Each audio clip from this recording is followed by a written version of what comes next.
Hello, it's Missy with the Forensic Astrology channel here on YouTube. One of them anyway, there are several. This is going to be about religion and astrology. It's not really intended to become a religious debate, although I realize it could, and I guess I'm okay with that. Debating is something I do very well, and I don't shy from it. This is like some observations that I've made based on some personal experiences that I've had. If you're an astrologer, you've probably experienced some of the things I'm going to be talking about here.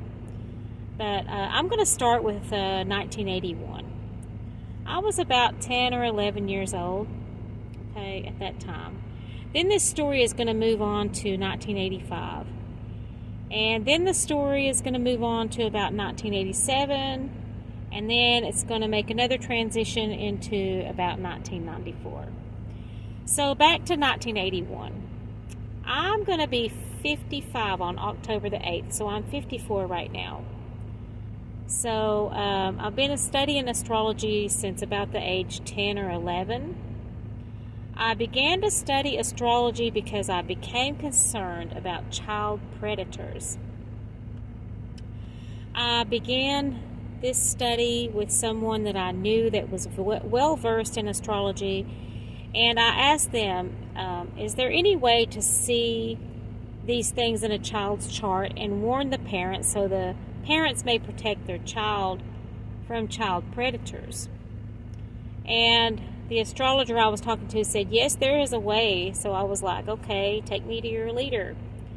So I began to learn astrology, mostly from her and some of her books, whatever she had on hand at the time. Now I'm going to move on to 1985. The big thing in the news was the Challenger launch. I didn't know about the term horary astrology at the time.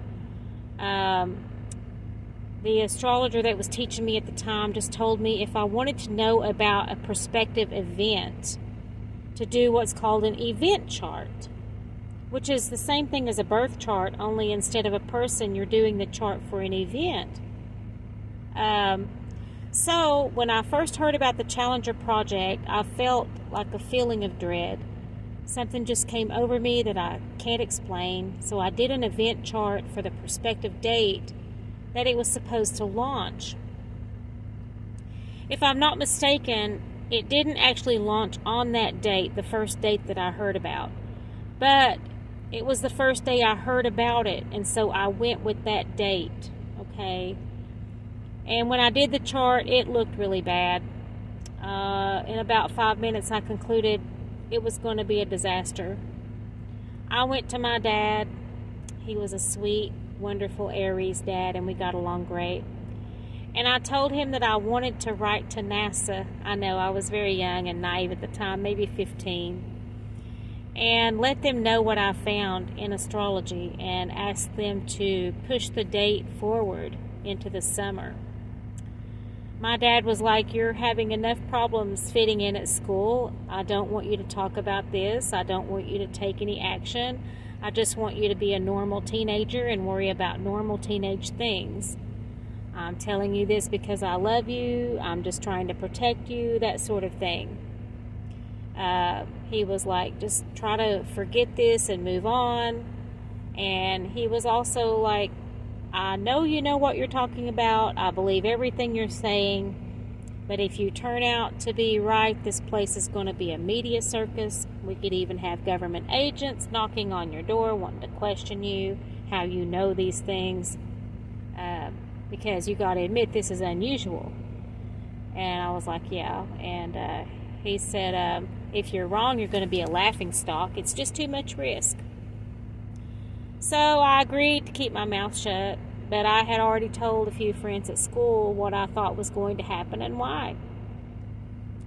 So when the launch date came, we were sitting in the classroom, and I had my back turned away from the TV. Everyone was watching the launch, my fellow students, and I was doodling and writing and chattering and whatever else. I felt nervous.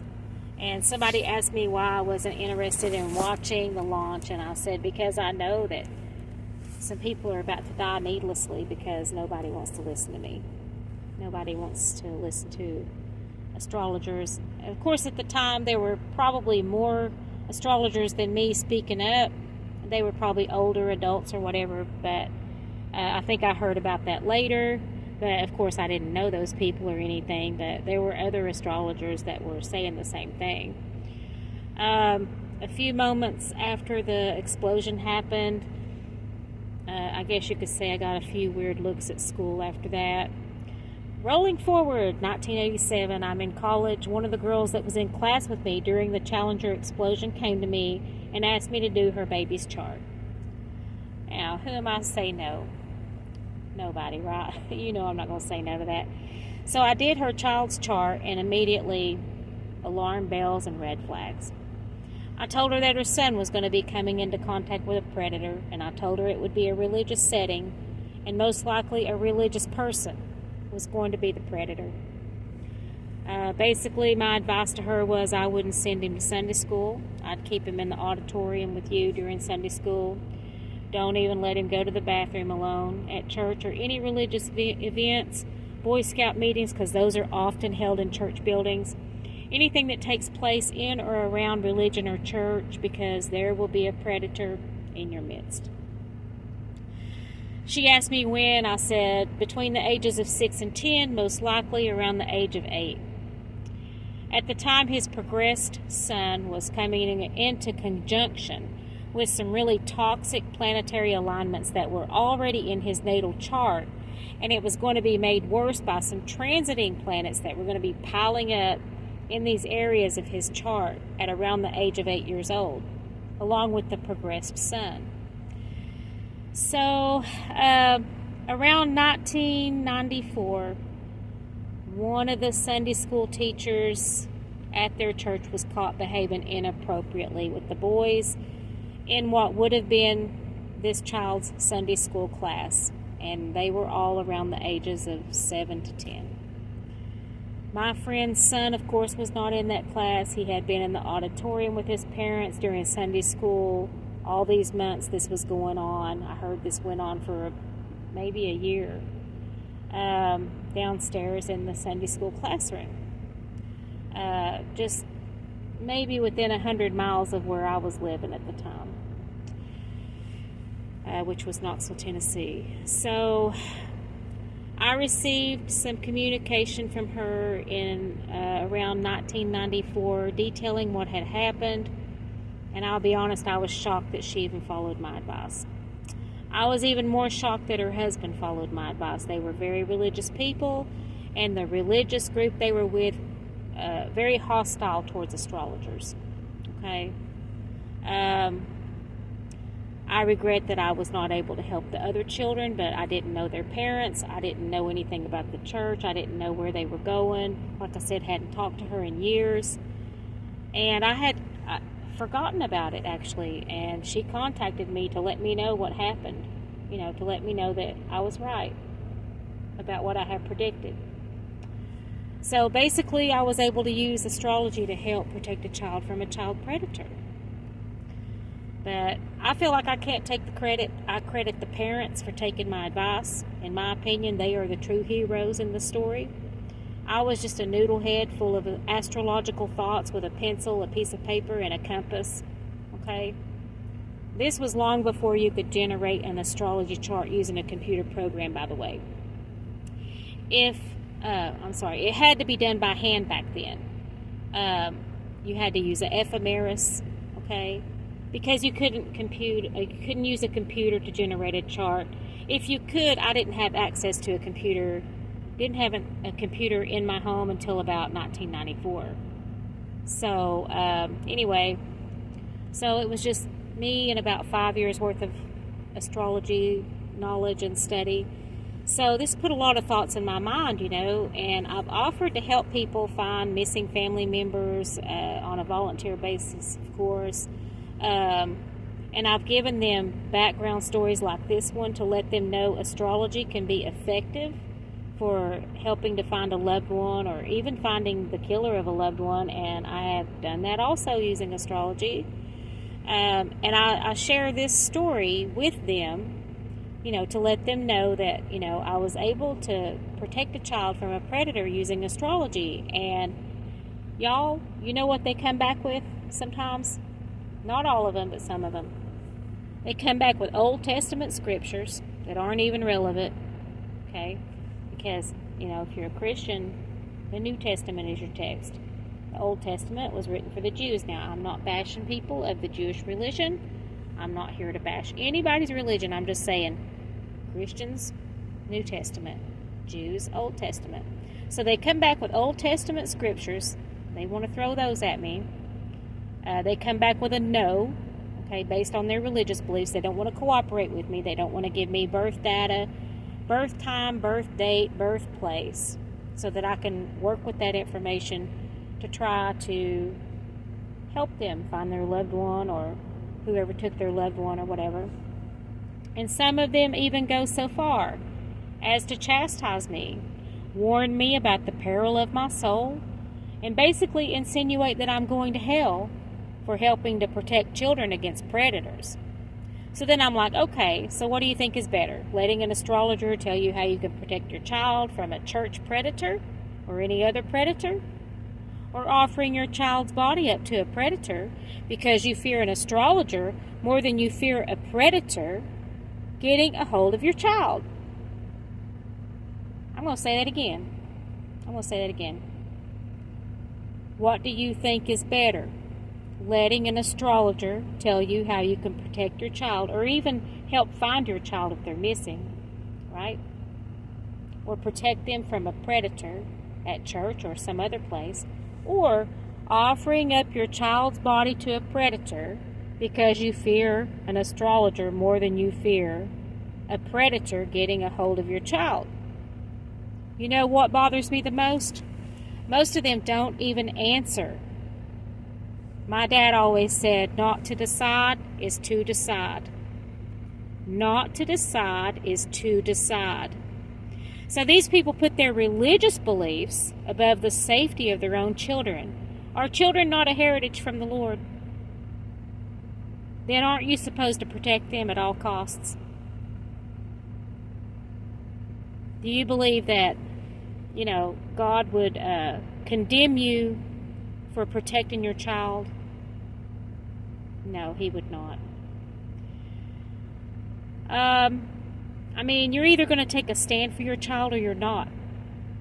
I even had a person come back at me recently with this statement in an email. I would fear somebody like you, talking about me, an astrologer. Oh, I'm so scary. I would fear somebody like you more.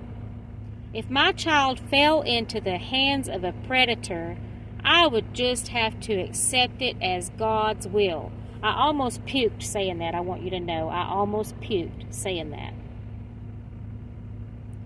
Because all things work together for good for those who love the Lord. Yes. Like I said, this is making me physically sick.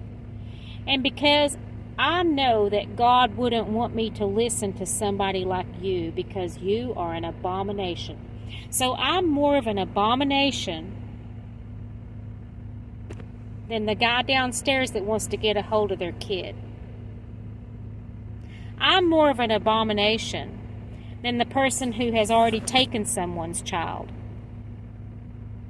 Now, I'm going to put some links below. Astrologers can help find missing people, and I'm going to put links below. If you don't want to believe me, there's other people that's done it. It's well documented. They've worked with law enforcement, so have I.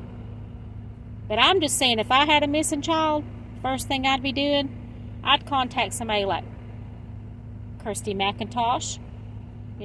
She's like 1,000 times better at astrology than me. I would contact somebody that, had the astrological knowledge to help me find my child, to help me find the person responsible for taking them.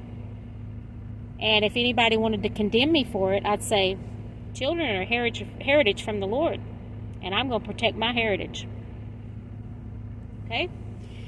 So anyway, then you have the other faction. That's the cowards on the other side that refuse to take a stand at all. and give me no response. I would rather get a stupid response like the one I just gave you than to get no response at all from a coward. Okay? So basically they're saying the same thing as the ones that fear me more than they fear child predators. They're just not putting it in writing. Right? I'm talking about the cowards that won't say anything. I just think it's really sad that religion keeps us, and by us I mean astrologers, keeps us from really being able to help people in the ways that are most important. I just wanted to say these things because I know we all feel it on some level. If you're an astrologer, you feel this.